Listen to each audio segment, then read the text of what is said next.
end this federal administration. Our top priority is keeping our neighbors and businesses safe, and the additional support will help us do that.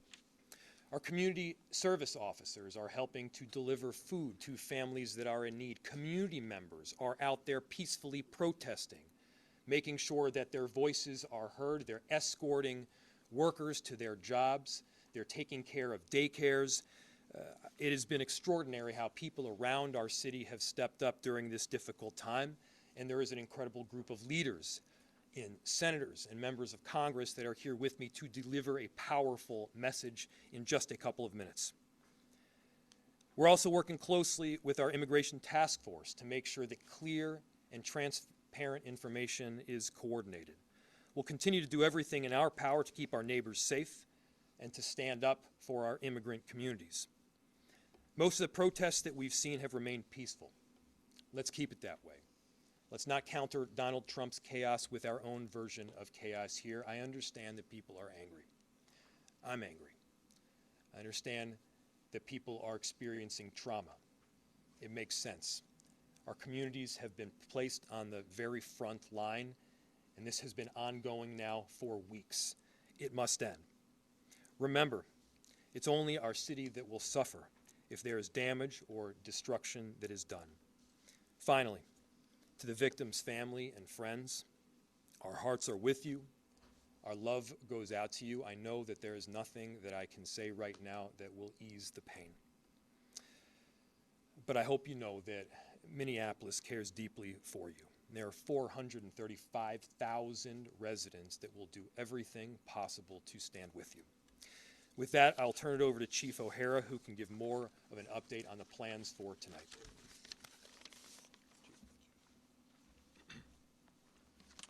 Thank you, Mayor.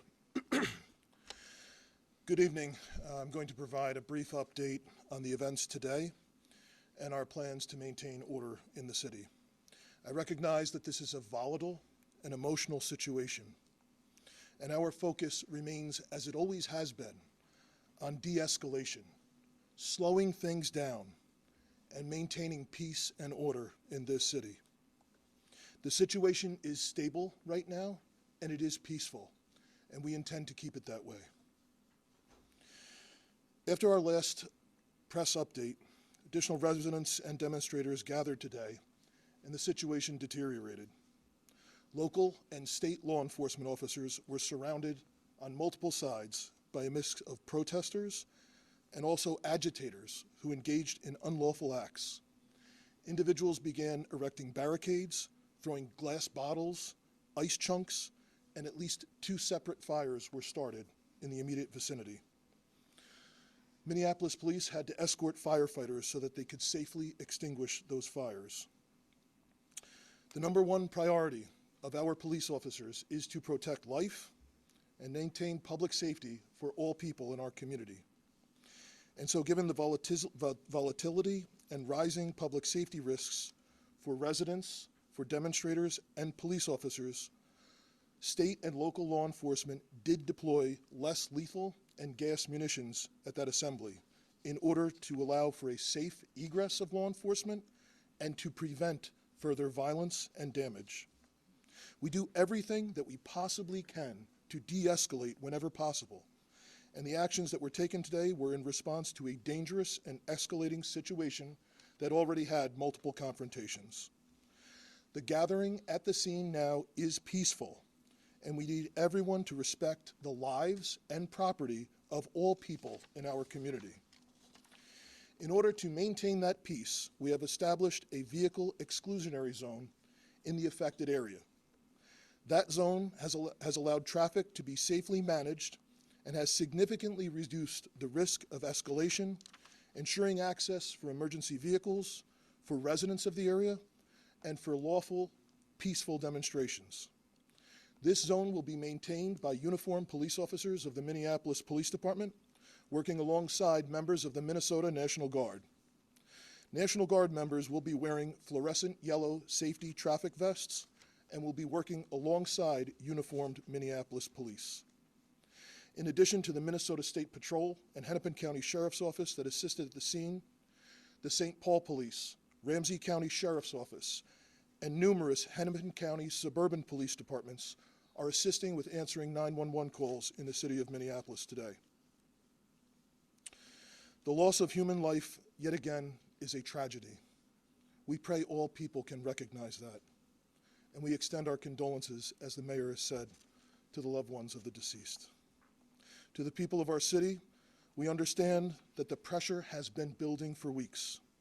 We understand the hurt and frustration that this causes. But again, if you choose to come out, if you choose to demonstrate, peacefully assemble, do so lawfully, and understand that the men and women in this uniform standing here tonight are committed first and foremost to protecting the lives of every single person in this city. We will continue to monitor the situation and provide updates as needed. Senator. Thank you. Thank you, Mayor. Thank you, Chief, for your strong leadership during this crisis. I'm joined today by Senator Smith, as well as Representatives McCollum and Morrison, and joining us in a statement are Representatives Craig and Omar. Our message is really clear and straightforward. We need ICE out of Minnesota. They are not making us more safe. As the tragic killing this morning, as people saw it viscerally on that video, shows us they are making us less safe. With 3,000 agents, which of course includes border control, outnumbering the sworn police officers in Minneapolis and St. Paul by 3 to 1, and even larger than the 10 metropolitan police departments, this is completely out of whack, completely out of balance, and now 3 people have been shot, 2 resulting in death. 1, Renee Good, mother of 3, and now Alex Preddy, a 37-year-old Minneapolis man, a citizen, also a nurse. They both have families that love them very much. This city has been under siege, and I want to make something clear. As the mayor and the police chief are doing their job for this city, it's not just the cities. It's not just Minneapolis and St. Paul, as you'll hear from the members of Congress. It is the suburbs where kids have been lured in and abducted.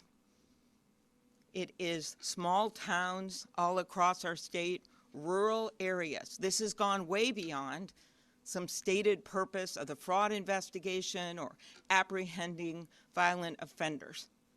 That's not what this is about anymore when you have 3,000 agents overwhelming sworn police officers. I took part in that peaceful and powerful march yesterday, all those peaceful people. And then we wake up this morning to this horror.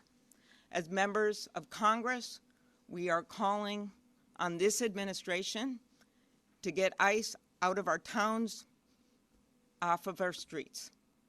It will make us more safe. We, as a congressional group up here, strongly opposed the ICE funding this week.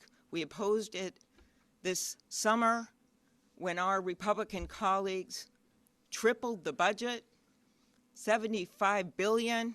It is now more than the FBI. They reduced the training from 5 months to 47 days. And these are the results. We are also calling for a full and transparent investigation. We have done this before in Minnesota, coordinating with local and state and federal law enforcement.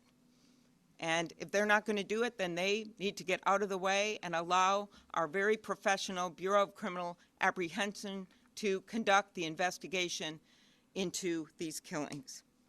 And finally, we call on our Republican colleagues to stand with us. I know they know what's going on here because it's happening in their own districts. We have, of course, these shootings, but it is a lot more than that. They know that something's wrong when a Hmong elder is pulled out of a house in his underwear and slippers, and they figure out about an hour later they got the wrong guy, and in fact the guy they were looking for is actually in jail. or a 2-year-old, a case my office worked on, in addition to hundreds more, who's taken with her dad and then put on a plane to Texas when her mom is desperately trying to get her. We got her back. But none of this should be happening. None of it.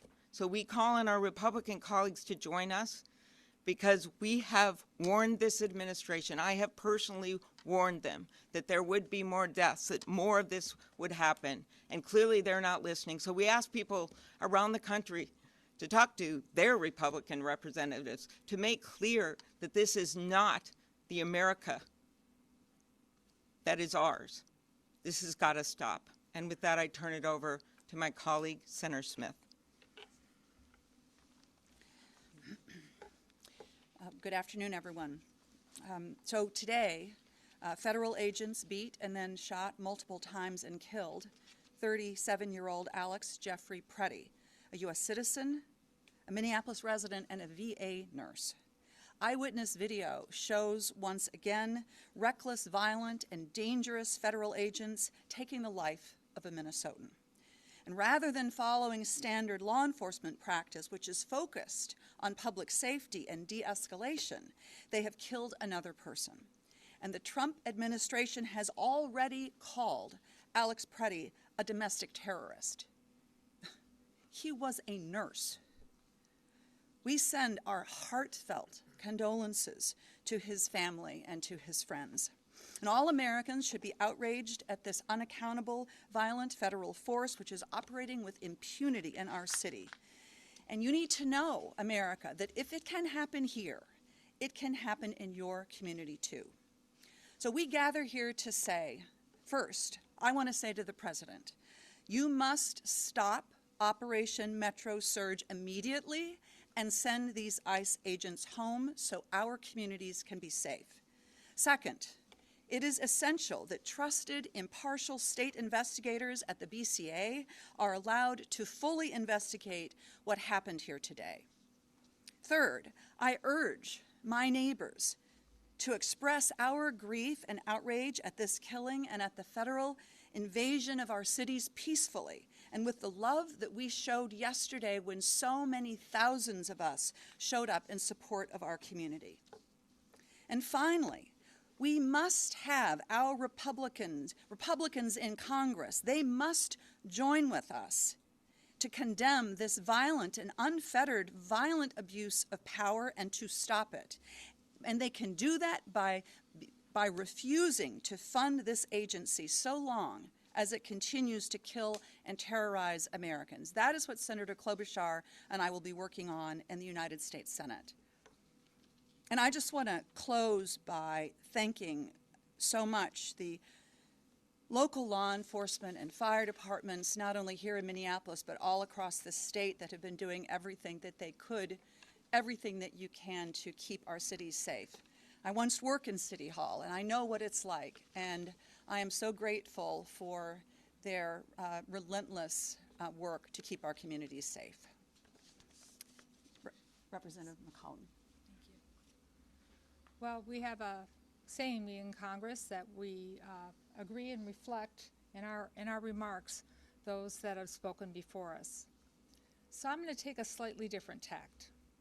You know, today, this morning, Saturday, we lost another life, and it didn't have to be that way. To all the protesters who have been out there peacefully protesting, who have been harmed and injured, it shouldn't be happening to you either. But I want to take a second, as Senator Smith was, just to reflect on the community. St. Paul stands with you, Minneapolis.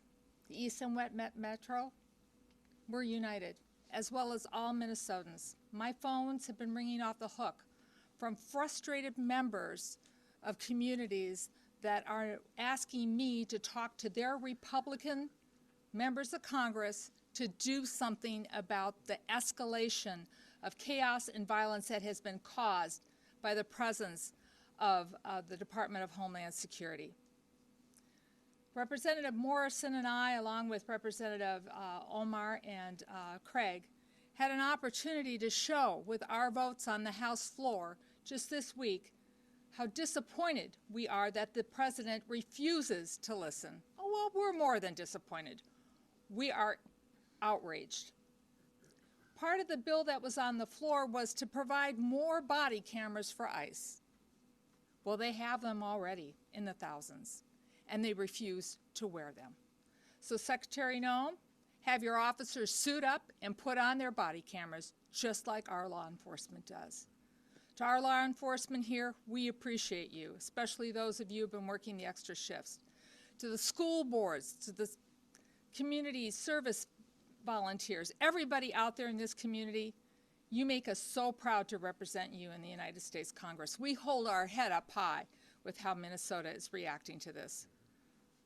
We celebrate 250 years of this United States of America. And I'll close with quoting Benjamin Franklin. He came out of the Constitutional Convention and he said, it's a republic if you can keep it. Well, we're showing we want to keep it a republic with peaceful protesting. Stay calm, be safe, take care of one another. And when you see a National Guards person out there trying to relieve one of our police officers, know that they're there to protect you. So please respect everyone out there trying to keep us safe. And with that, I'd like to welcome up my colleague from the West Metro, Representative Morrison. Thank you, Representative McCollum. You know, the day after tens of thousands of Minnesotans showed the world how to stand up peacefully against this administration's cruelty, lawlessness, and unacceptable occupation, and demand that ICE leave our state and end this federal invasion, the world is watching yet again as one of Donald Trump's federal agents have shot and killed another United States citizen in broad daylight in the middle of the street. First, we lost Renee Nicole Good, and now Alex Jeffrey Preddy, a 37-year-old man, a Minnesotan, an ICU nurse, a resident looking out for his neighbors as Minnesotans always do. And I do want to pause and offer my deepest sympathy and profound condolences to Mr. Preddy's family and friends. I am so sorry for your unimaginable loss. And we are once again now being asked to deny what we saw with our own eyes. We watched the videos of a masked federal agent shooting Alex in the back multiple times while he was pinned down by more than 6 other masked federal agents. And once again, DHS has come out with a predetermined narrative that contradicts everything we saw with our own eyes. 2 37-year-old Minnesotans are now dead, a poet and a nurse. For what? We cannot lose any more lives. We need a full, transparent, and comprehensive investigation led by our BCA. And ICE and Border Patrol need to halt all operations in the state and leave immediately. And Congress cannot be complicit in facilitating these lethal operations and federal occupation of our cities. We are standing here as a united front today, pleading for our Republican colleagues who control the Congress and who took the same oath to defend the Constitution and uphold the rule of law that we did, to stand up and stop this. Put your state and your country first. Put it ahead of your loyalty to this president. Minnesotans are in agony, watching their communities terrorized and families torn apart. ICE and CBP agents are traumatizing our communities, violating Minnesotans' constitutional rights, unlawfully detaining and arresting United States citizens, racially profiling people, forcing schools, restaurants, and businesses to close, and people are dying at the hands of these federal agents. It has to stop now before anyone else is hurt. And I return it to the mayor. Thank you. I'll just point out, again, the difference between tens of thousands of people just yesterday peacefully protesting, standing up for their neighbors, no injuries, no damage to property. That is how Minnesota and Minneapolis shows up versus what we saw again this morning. That is what is causing chaos on our streets, those actions that we saw on video, and you can believe your own eyes. With that, we'll open it to questions. Senator Klobuchar, are you willing to use every lever of power at your disposal as a member of the minority party to stop what is happening here, up to and including a government shutdown? Right now, we are focused on getting ICE out of the state. And of course, we will use every lever that we have. But I do remind people that Donald Trump runs the White House. And sadly, because to date we have not seen the Republican members of Congress standing up, he also seems to run the Congress. But the point here is that there are many changes that we could make. You know, why aren't we helping fund local law enforcement instead of what they did with this bill last summer where they tripled the budget? And why aren't they pledging to have a full investigation of what happened? I have a lot of respect for our local law enforcement here, and I appreciated the words of some of my colleagues who talked about the fact that people have to differentiate here with what they're doing on the front line every single day. So there are many things we could do. Budgets are a value choice, and that's what we're asking our Republican colleagues to do. I work across the aisle all the time. I work with them, and I know that many of them understand that what's going on right now is wrong. And so the way to get to a higher ground, honestly, is to get them to get ICE out of our state right now, to call the president, to speak out as we have been doing day after day after day, and to remember these little kids who are afraid to go to school, and to remember the people who are legal citizens who are wrestled to the ground, yelling, "I am born here, I was born here," and to remember these two that we've lost. And I hope that's something that they all take home and that the people of this country do as they look at how they can get this administration to stop this. Mayor Frey, can you talk about the legal case that you were pursuing and how this shooting changes your strategy? What is your best case scenario on Monday when you go to court? Yeah. So there's two forms of request that we have been asking for. The first was this temporary restraining order. The other possibility is some form of injunctive relief. Now, I don't want to get too into the details because I'm bound to get something wrong, but the question is one of urgency and immediacy. The issue is that we recently saw somebody shot and badly injured. We then saw somebody shot and killed, and that was the second one. Chief, I think we've only had 3 homicides in the city this year. Is that right? 2 of them, ICE. 3 homicides. 2 of them were from ICE. And so the relief that we're asking for is stopping this Operation Metro Surge in the immediacy. It's preventing this massive influx of agents that is making it very difficult for us to do our jobs in the city as well as we need to do them, and we need to do regular day law enforcement as well. Yes? They defied a search warrant this morning. Do you think they'll abide by a court order from the federal judge? They have to abide. So the question is, they defied a search warrant this morning. Will they abide by a court order by a federal judge? Everybody listen to that question. The question is, will this administration abide by a court order? These are the underpinnings of our democracy, of our republic, and of this Constitution. The answer better be yes. Whether you're a Democrat or you're a Republican, you abide by those court orders. The answer has to be yes if you are a patriot for this country. And so, yes, my expectation is that they will abide by the court order because there is not an alternative. Mayor Frey, if I could just ask you, and also Senator Klobuchar and the other legislators, the rhetoric today seems back to where it was in the aftermath of Renee Good, if not even higher. Senator Klobuchar posted on X, Stephen Miller, then the present day slammed Senator Klobuchar's post. I mean, this is going on. The vitriol is through the roof on social media. Is there any way, or how are you going to come together? I mean, is there any way to approach the other side? Yeah. I'll answer for myself and from the city's perspective, and certainly turn it to Senator Klobuchar. I want everyone to just quickly look at the juxtaposition between the way that Minneapolis is showing up and the way that the federal government is showing up. I want you to look at the difference between the elected leaders and our chief that you've heard talk just before me. They're calling for peace. They're calling for peace notwithstanding this horrific action from the federal government. What are they doing? They're not investigating the person that killed our citizens. They're investigating us.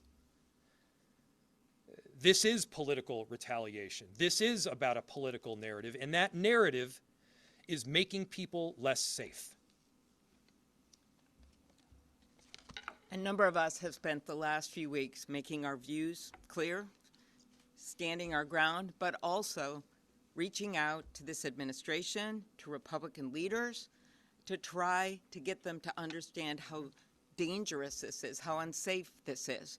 I met with chiefs from across the metropolitan area. Chief O'Hara was on this call, and they have been reaching out, some of them publicly, some of them behind closed doors. The business community has been reaching out. I have been personally reaching out to the President's Chief of Staff and spoken with her. We have done this day after day after day, so we're not just shutting out any discussions, but we've been explaining to them, and I know the governor has, how dangerous this situation is. And I have specifically told people that someone else was going to die. I said this a few days ago. I said it might be by a car, it might be by some other way. And it just seems like you hope that they're going to de-escalate, and then they keep escalating it up. Right now, I hope they're listening, and I mostly hope that our Republican colleagues are listening and that they will step in, even if it's behind closed doors. If they will make those calls and say, we've got to end this now, and we've got to bring those people out of Minnesota and let our local law enforcement do our jobs. And I'll let some of my colleagues answer this. Well, I'll just say that I completely agree with the mayor and the senator, but I mean, it is my obligation as a United States Senator to speak about what I think is happening in my state and to define it for what I think it is. That is my job. And one thing I have learned about this president is that he does not respond to appeasement. He is a bully. He does not respond to people who appease him. He responds much better to strength than he does to weakness. And I think what we have seen in this state, I am so proud of it. We have seen a combination of strength and peacefulness that really says who we are. And I believe that that is our best path forward for trying to convince this administration that the path that they are on is dangerous to public safety, and it is a losing path that they must abandon.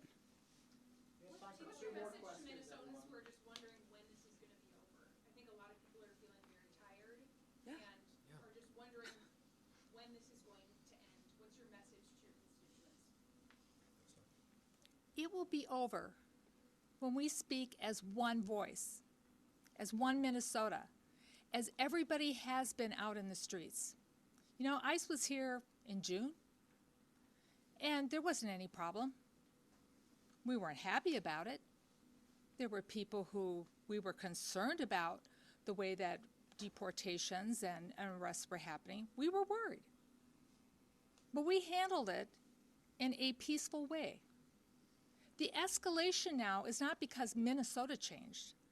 It is because this White House and Stephen Miller have decided to change their tactics here. It will end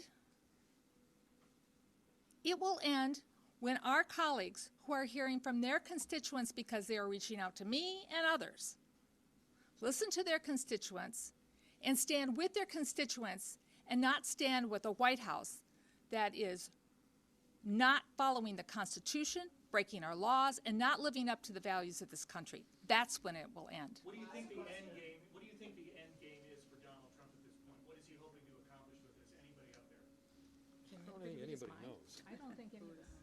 Look, I do not pretend to know what Donald Trump is thinking. I do know what they're saying publicly. And on the one hand, they are talking about this being an action that is required for safety, and it is doing exactly the opposite. It is creating danger in our state. Again, if this were about safety, there would be many, many options. Our governor has stated, I have stated, we are very much willing, in fact, we have been working with them to apprehend violent offenders, to prosecute these cases, to get criminals off of the streets. That is not what we are talking about right now. What they are also saying is that this is simply political retaliation. They are saying this is political retribution, and it's focused here on a blue city in a blue state. That's not how America works. Other countries function that way. We don't. And so no matter your background or your ideology, this should be of deep concern for you no matter what town you're in America, because your town could be next. Your liberties, your freedoms could be sacrificed because of what this administration is doing. Thank you. I know our end game, and our end game is to keep Minnesota safe. And so we are asking that ICE get off of our streets and out of our state. Thank you.